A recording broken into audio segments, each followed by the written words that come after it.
como del Secretariado Ejecutivo del Sistema Nacional de Seguridad Pública, en donde tenemos cuáles son los delitos que se cometen en el fuero federal, así como en el fuero común, en las diferentes entidades federativas del país, están por zonas, regiones, todo lo demás. Y que ustedes determináramos un delito en una zona específica, para que vean cuál es la propuesta que yo haría para un punto en específico, y para que vean cómo de alguna forma sí podemos ligar esa parte de las estrategias de seguridad con lo que dicen las leyes, ¿no? Lo que dicen los reglamentos, lo que dice la Constitución política, y cómo sí se puede hacer un trabajo correcto en cuanto al uso de la fuerza, que sea proporcional, que sí se puedan hacer investigaciones serias, que sí nosotros podemos utilizar las mismas herramientas que existen.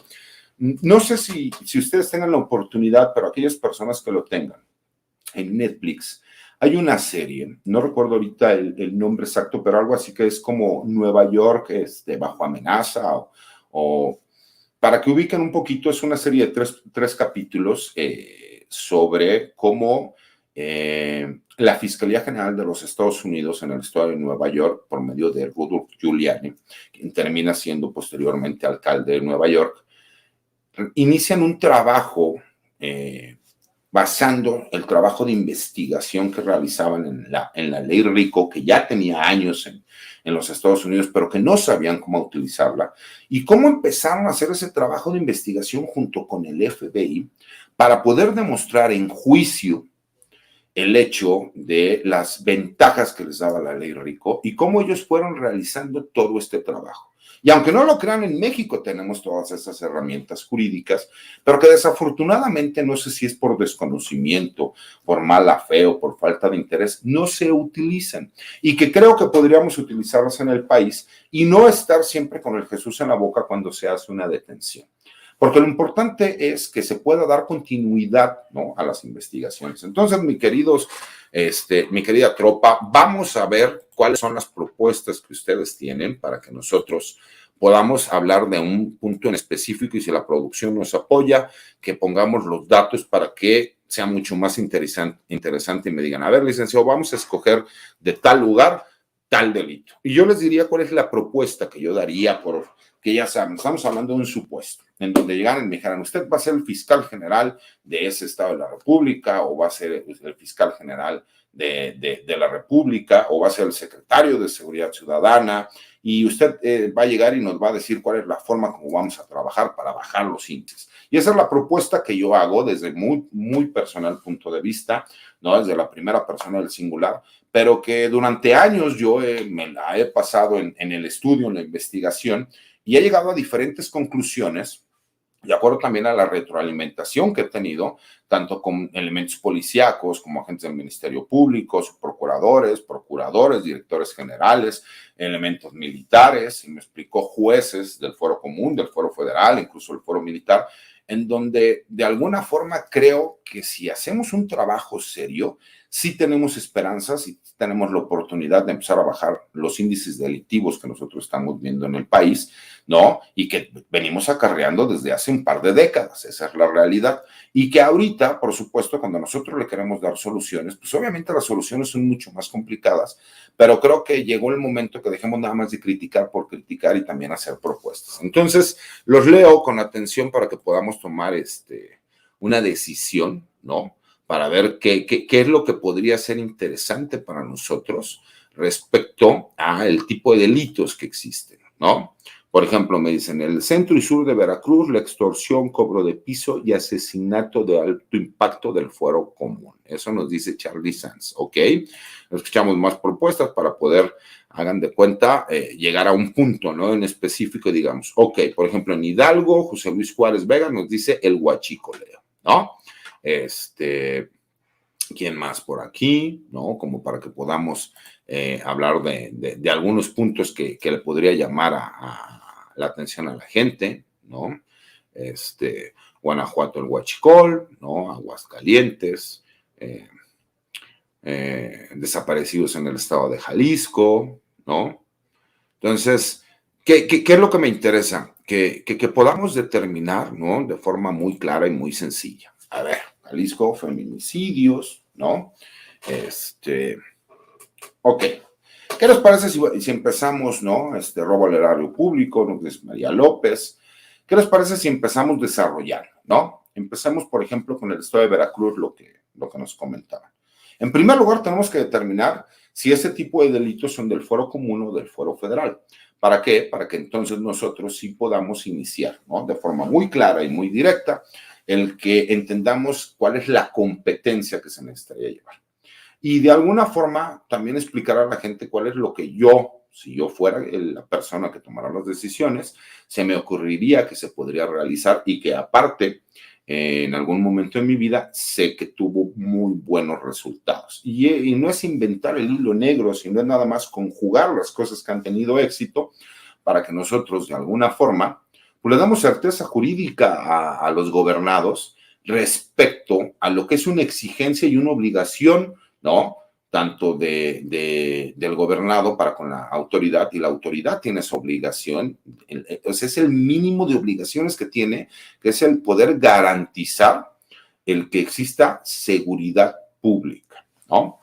Entonces, a ver, empezamos con lo de Veracruz. Vamos a determinar, ¿no? Si la extorsión, el cobro de piso, ¿no? Y el asesinato es un delito del fuero común o del fuero federal. Nada más así, con explicarlo de forma sencilla, pues obviamente las tres modalidades que estamos hablando pues son delitos del fuero común. Pero aquí entonces también estamos hablando de que muy posiblemente las personas que se realizan a hacer esas actividades ilícitas pertenecen a un grupo criminal. Y a lo mejor ese grupo criminal no es de carácter regional, ¿no? Para que no fuera una asociación delictuosa, sino que fuera a lo mejor un grupo criminal que está ligado a un gran grupo, ¿no? A nivel nacional, que se podría considerar como un grupo de la delincuencia organizada. Y entonces, ¿qué es lo que nos ha estado pasando en todos estos años?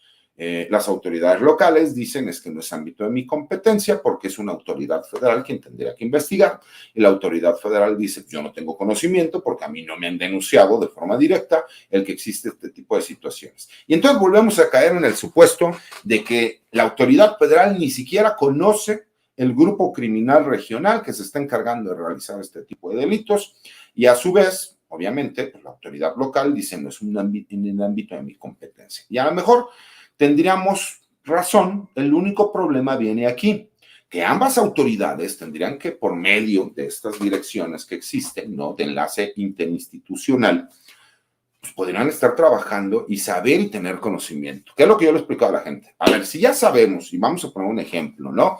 Que en el centro de Veracruz hay un grupo criminal que se dedica a la extorsión y cobro de piso, y a aquellas personas que no realizan estos pagos, entonces los terminan asesinando.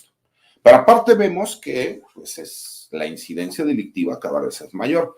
Pues obviamente, ¿qué es lo que tenemos que hacer? Pues con los mismos datos que tenemos, ¿no? Que la misma autoridad te los da y que son en teoría datos confiables, hablemos, ¿no? Que incluso pudiesen estar manipulados algunos de ellos, pero existen. Pues lo primero que haces es iniciar una investigación de forma clara y precisa sobre esas situaciones que se están llevando a cabo.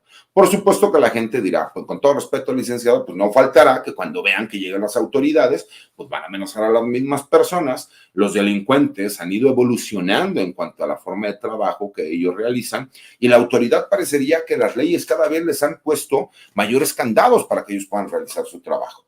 Pero viene aquí la parte importante, ¿no? Y que es donde vienen las propuestas. A ver, en todas las instituciones, tanto de carácter policíaco como de impartición de justicia, llámese fiscalías o secretarías de seguridad, tendría que existir grupos de inteligencia. Estos grupos de inteligencia tendrían que realizar trabajo de investigación, pero ese trabajo de investigación tendría que ser muy claro, ¿no? Y tendríamos que utilizar las mismas herramientas legales que tenemos. ¿Por qué? Porque parecería que la gente lo desconoce, pero en México sí tenemos la oportunidad de infiltrar elementos, ¿no? Tanto de la policía o de cualquier autoridad del orden federal, para que realicen trabajos de investigación. ¿Cuál es el fundamento legal también que podríamos hacer? Bueno, pues por supuesto que si existe coordinación por parte de la Secretaría de Seguridad Ciudadana y por parte de la Fiscalía, y a su vez con la Fiscalía General de la República, por estos delitos que pudieran ser algunos del orden federal o algunos otros del fuero común, yo solicitaría, si yo fuese el fiscal general de algún estado de la República, o el director de seguridad pública, o el fiscal general de la República, o a su vez el secretario de seguridad ciudadana del país, pues que existiera la posibilidad de un acuerdo por parte del fiscal en donde se autorizara la simulación de actos jurídicos con la simulación de actos jurídicos con apariencia de delitos para poder realizar las investigaciones que estuvieran haciendo estos elementos. Para aparte tenemos una gran ventaja. ¿Por qué? Porque si tuviéramos esos acuerdos, tanto del fiscal del Estado como del fiscal general de la República, le daremos la oportunidad a estos elementos de que el trabajo que estén realizando, es un trabajo bien documentado, que podamos tener testigos del momento en que se están realizando los diferentes hechos con apariencia de delito o los delitos como tal determinados por la misma autoridad judicial. Aparte, utilizaríamos la tecnología a favor de nosotros. Y nosotros ya sabemos que en determinado lugar se está llevando a cabo una situación de diferente estilo distinto a lo que la ley contempla que no es un delito. O sea, si ya sabemos que está cometiendo un delito, pues obviamente podemos utilizar todas estas herramientas tecnológicas que existen para realmente ir realizando investigaciones. ¿Por qué les digo que los que tengan oportunidad vean esta serie? Porque se tarda años el FBI, en conjunto con la Fiscalía General de los Estados Unidos, con sede en el estado de Nueva York, en donde ellos van poco a poco realizando las investigaciones y demostrando, a su vez, ¿no? Que es lo que yo les he explicado. Aquí en México también podemos interceptar llamadas, también podemos poner micrófonos, también podemos realizar videograbaciones. Y hay jueces, si me explico, que se encargan de esa parte y que se puede justificar con el mismo trabajo de inteligencia. ¿No se les hace muy raro que la mayoría de las veces, en cuanto se detiene a una persona de un perfil alto o a un delincuente con un perfil alto, estamos con los dedos cruzados porque no tenemos la oportunidad de nosotros poder demostrar que efectivamente esta persona hubiera podido cometer un delito o que una persona pertenece a un grupo criminal en específico, o porque cuando lo detuvieron resulta que lo torturaron para sacarle cierto tipo de información. Aunque no lo crean, existen muchos métodos para poder realizar este trabajo. Aunque no lo crean, la autoridad sí tiene la oportunidad de engañar un poco con esta parte legal, ¿no? Sin violar ningún derecho humano ni derecho procesal al delincuente, a ofrecerle un criterio de oportunidad desde el momento en que se está llevando a cabo la investigación y las mismas imputaciones. El problema es que nos falta, ¿no?, un poco de interés.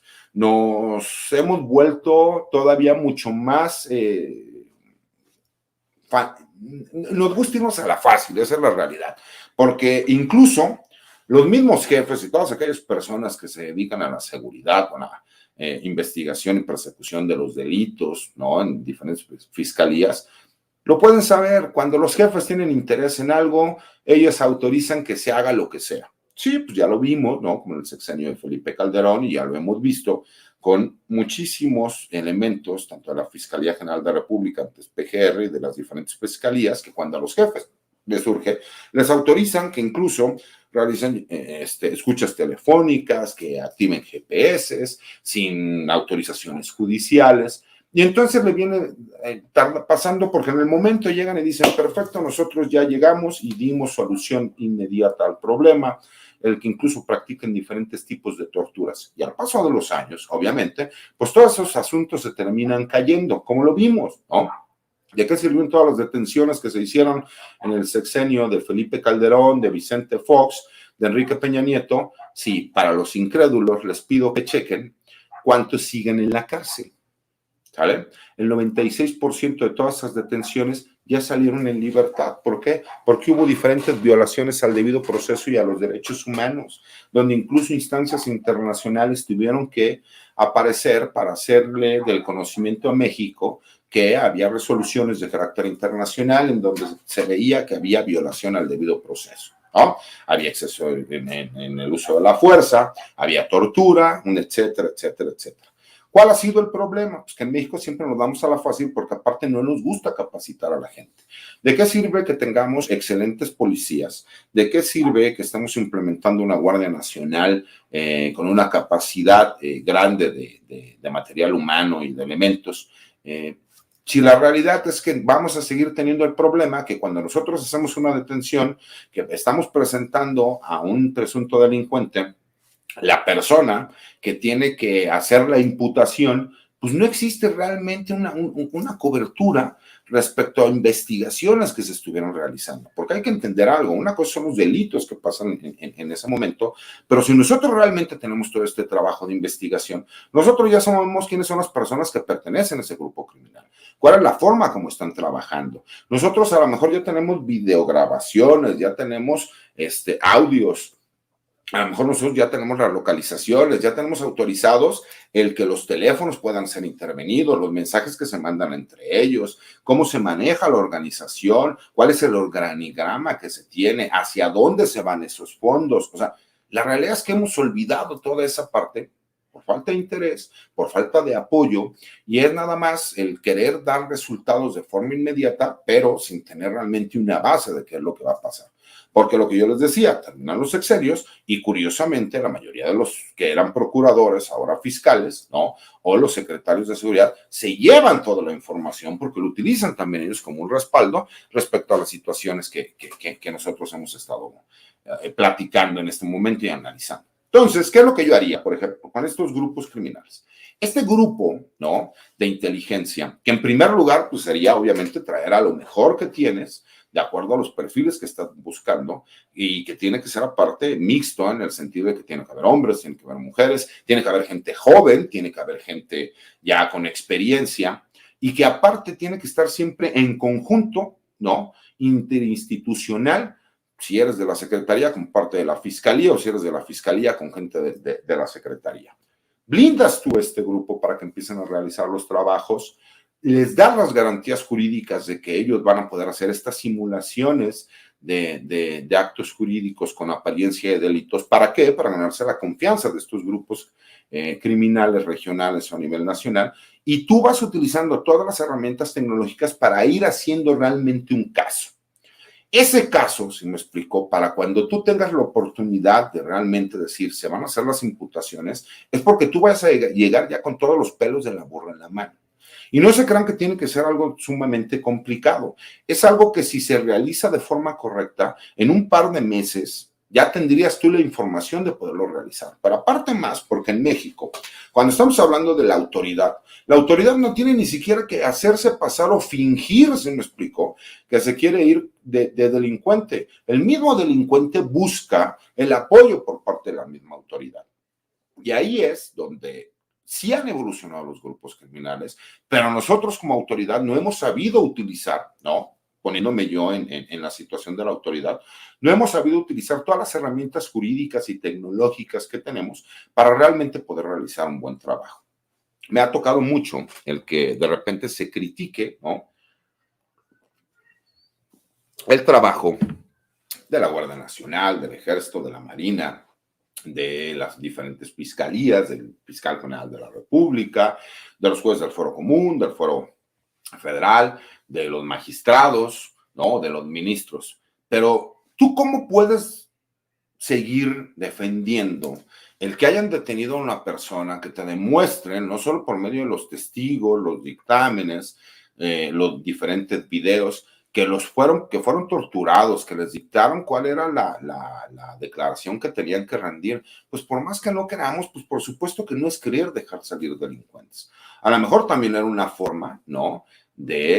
Por parte de las autoridades, porque hay que entender algo. Si en México durante décadas llevamos un sistema supuestamente mixto, que realmente era inquisitivo, ¿no? En donde lo que hacían era que te hacían una imputación y tú tenías que demostrar que eras inocente, y que las reglas del juego cambiaron totalmente desde el momento en que ahora tú como autoridad tienes que demostrar que una persona cometió un delito.